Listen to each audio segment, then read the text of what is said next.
I know I've tried my best to make a difference, and I've enjoyed trying to make that difference. It's no problem for me to go and sell a paper out in the street or speak on a megaphone out in the street. I feel the passion. I still feel the passion.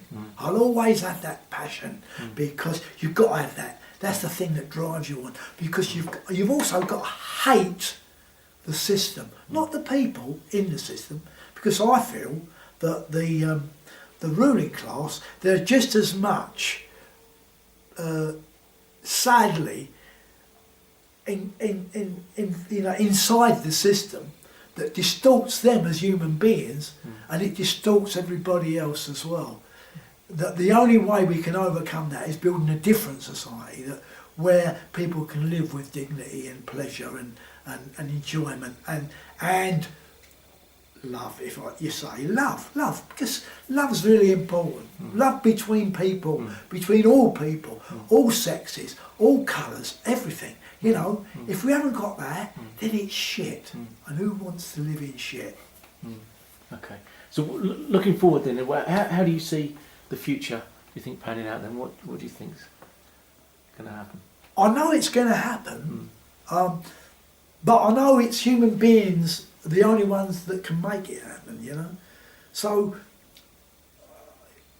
we all want to leave a legacy of struggle and how important it is for people to become political, become caste conscious, and even if you're middle class, I'm not anti-middle class or anti-ruling class, or upper class, because I've known people in my political life, Paul Fort, he wasn't born a worker, but he identified with the working class. He identified with the poor and the underfoot people who don't have a fair shake in life. He not just Paul Fort, but I've known lots of people like that. Joanna Rollo, her father was the Earl of Rollo. She was in the IS. People I've met and who also, So I've got a lot of, while the idea's there, while we've got the books, while it can be rebuilt. Everything can be rebuilt. Everything can be destroyed, but everything can be rebuilt and be rebuilt better next time. Okay.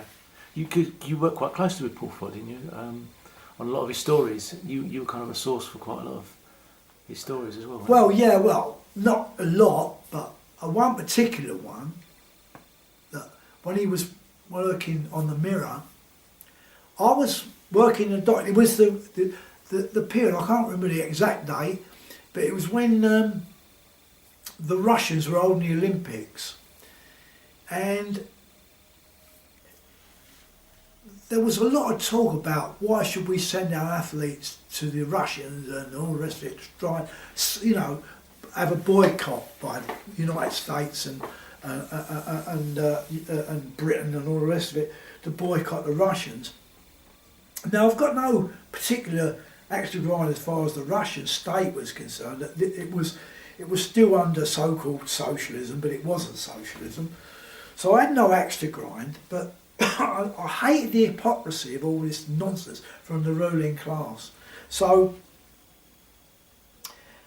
I was driving home one night, I was listening to the radio, and I could hear all this going on about why we should have sanctions against Russia, why we shouldn't, And I'm thinking, the athletes, they train for 4 years to get to this thing, and now they want them to stop now, but, And I thought, I've just been working on a Russian ship, right, which was coming in once a week and sending an entire factory out to Russia to be built, right, and then come back and pick another factory up in our dock.